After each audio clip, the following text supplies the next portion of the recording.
Dear students अस्सलाम वालेकुम। जैसा कि आपको मालूम है कि हम चैप्टर नंबर 4 पढ़ रहे हैं, work and energy. Last topic मैंने आपको पढ़ा दिया था इसका। आज हम पढ़ेंगे इसके शॉर्ट क्वेश्चंस। शॉर्ट क्वेश्चन में फर्स्ट शॉर्ट क्वेश्चन है, हम ये लोग ये सिलेबस स्मार्ट सिलेबस के लिहाज से कर रहे हैं।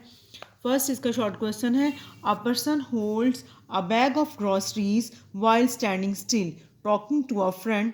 अ car is stationary while its engine is running.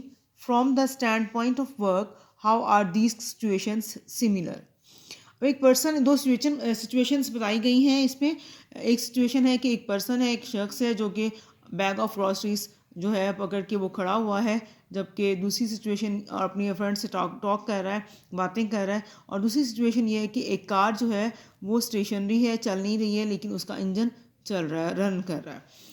तो इस वो कह रहे हैं इन दो सिचुएशंस उनको दिया है, तो वो उनके वर्क के पॉइंट ऑफ व्यू से ये कैसे ये दो सिचुएशंस जो है सिमिलर हो सकती हैं। इन दोनों केसेस में जो है वर्क ज़ीरो होगा। क्यों? क्योंकि हमें मालूम है कि वर्क की डेफिनेशन क्या है, work is equal to force into displacement. यानी इन दोनों सिचुएशन में ये सिमिलर है कि दोनों चीज़ जो है स्टेशनरी है, रेस्ट पोजीशन में है, कोई डिस्टेंस कवर इन्होंने नहीं किया है, डिस्टेंस ज़ीरो है। डिस्टेंस ज़ीरो होने की वजह से वर्क डन जो है ज़ीरो होगा। इनके हमें मालूम है जिस तरह से कि work done is equal to F D cos theta. देखिए अगर एफ जो है इसके साथ डी है, डी में हम ज़ीरो पुट कर देंगे तो साथ में कॉस थीटा है इज इक्वल टू ज़ीरो आ जाएगा, क्योंकि हमारे पास डिस्प्लेसमेंट ज़ीरो है। दोनों सिचुएशन में डिस्प्लेसमेंट ज़ीरो है, इसलिए दोनों सिचुएशन जो है वो सिमिलर हो गई हैं। नेक्स्ट शॉर्ट क्वेश्चन है 4.2 जो है। क्वेश्चन क्या है, calculate the work done in kilo joules in lifting a mass of 10 kg at a steady velocity through a vertical height of 10 metre. इनके यहाँ पे हमने वर्क डन कैलकुलेट करना है किलो जाउल्स में। ये बहुत इंपॉर्टेंट शॉर्ट क्वेश्चन है, अक्सर बोर्ड के पेपरों में आए हुए होते हैं, जो है पहले वाला भी और ये सेकंड वाला भी। अब उन्होंने बताया कि हमें वर्क डन कैलकुलेट करना है किलो जाउल्स में। एक बॉडी को, जो बॉडी के ऊपर जिसका मास 10 kg है और उसको जो है लिफ्ट किया हुआ है through a vertical height of 10 metre. इनके एम मास जो है वो 10 kg है, हाइट कितनी है 10 मीटर है, वेट अननोन है यहाँ पे। Work done is equal to increase in its potential energy. So W work done is equal to M G H is equal to, हम इसमें एम जी एच में वैल्यू पुट कर देंगे। M की value 10 है, जी की वैल्यू 9.8 है, into 10 raised to power जो है सॉरी, और हाइट क्या है 10 है। तो इसको सारा को कैलकुलेट करेंगे तो 980 जाउल्स हैं। और हमें पता है कि 1 किलो जाउल में जो है किलो में 1000 होंगे, तो 980 को हम 1000 से डिवाइड कर दें तो किलो जाउल आ जाएगा। तो जो है आंसर क्या है 0.980 किलो जाउल। ये हमारा आंसर है इसका दूसरे शॉर्ट क्वेश्चन का। अब जो है तीसरा शॉर्ट क्वेश्चन इसमें नहीं शामिल। अब चौथा शॉर्ट क्वेश्चन जो है ये है, in which case is more work done when a 50 kg bag of books is lifted through 50 centimetre और when a 50 kg crate is push through 2 metre across the floor with a force of 50 newton. ये दो cases दिए गए हैं, दोनों में work done calculate करना है और कैलकुलेट करके बताना है कि किस केस में मोर वर्क हुआ है। अब यहाँ पे केस नंबर 1 है। केस नंबर 1 में मैथ दिया हुआ है बॉडी का, M1 है वो 50 kg है, H हाइट दी हुई है, उसको लिफ्ट किया है through a height 50 centimetre. Centimetre इसको 50 को हम 100 से डिवाइड करेंगे, क्योंकि 1 metre is equal to 100 centimetre. तो हमारे पास आंसर आएगा 0.5 मीटर। तो W1 work done first case में है, इस वजह से इसको लिखेंगे W1 is equal to M1 GH। M1 कितना है 50, G कितना है 9.8 और H कितना है हमारे पास 0.5। इस सबको जब हम मल्टीप्लाई करेंगे तो 245 जाउल्स इसका आंसर आ जाएगा। फिर है सेकंड केस में M2 दिया हुआ है 50 kg, डिस्टेंस है 2 मीटर, फोर्स है 50 न्यूटन। तो W2 हमने कैलकुलेट करना है, ये वर्क डन है। W2 is equal to F D के बराबर आएगा। अब यहाँ पे ये एफ डी है, यहाँ पे 50 फोर्स और डी जो है हमारे पास डिस्टेंस है 2 मीटर का, तो इसको मल्टीप्लाई करेंगे 100 जाउल। तो दोनों का आंसर देखिए, W1 का आंसर है 245 जाउल्स और W2 का आंसर है 100 जाउल। इसका मतलब है कि फर्स्ट केस में वर्क ज़्यादा हुआ है, क्योंकि उसका आंसर 245 जाउल्स है। इसके बाद जो है शॉर्ट क्वेश्चन हमारा है शॉर्ट क्वेश्चन नंबर जो है 4.3, फिर है 4.4। 4.4 में है, An object has 1 joule of potential energy. Explain what does it means.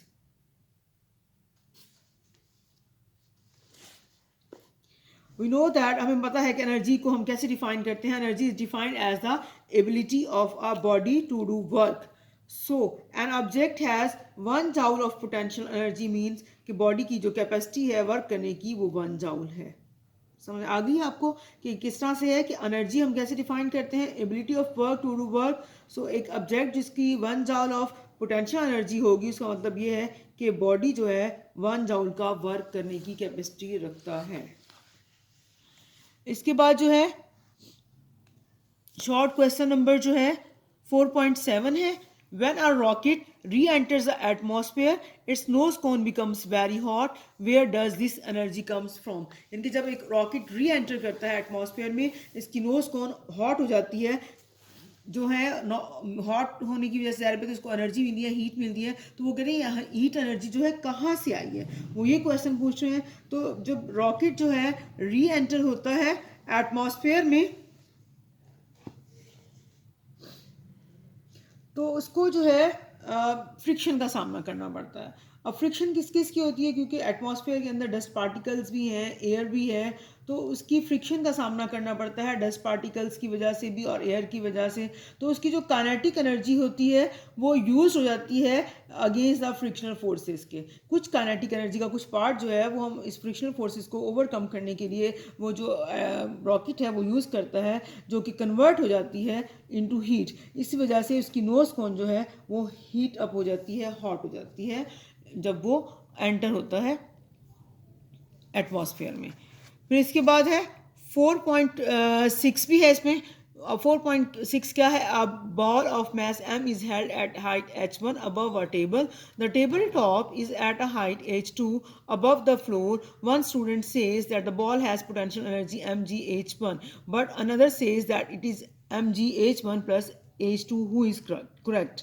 इनके दो बॉयज हैं. वो एक कह रहा है कि एक मैस m है वो हाइट h के ऊपर है, h1 के ऊपर टेबल से अबव, और दूसरा जो है टेबल टॉप जो है उसकी हाइट फ्लोर से h2 है. एक स्टूडेंट कहता है कि बॉल की पोटेंशियल एनर्जी mgh1 है और दूसरा कहता है कि उसकी mgh1 प्लस h2 है. तो कौन करेक्ट है? तो दोनों ही करेक्ट हैं, क्योंकि एक जो है पोटेंशियल एनर्जी डिस्क्राइब करने के लिए किसी भी रेफरेंस पॉइंट की ज़रूरत होती है. तो यहाँ पे जो फर्स्ट केस है उसमें जो बॉय है स्टूडेंट जो है वो टेबल टॉप को जो है वो बना रहा है उसको रेफरेंस पॉइंट. तो रेफरेंस पॉइंट जब टेबल टॉप को बनाएगा तो उसकी जो है एनर्जी उसके मुताबिक mgh1 है, जबकि दूसरा जो है वो फ्लोर को बना रहा है, जो अपना रेफरेंस पॉइंट फ्लोर के लिहाज से जो पोटेंशियल एनर्जी होगी वो mgh1 प्लस h2. यानी कि दोनों ही करेक्ट हैं. दोनों ने रेफरेंस पॉइंट अपने उनके जो बनाए हैं उस लिहाज से ये पोटेंशियल एनर्जी की वैल्यू सही है.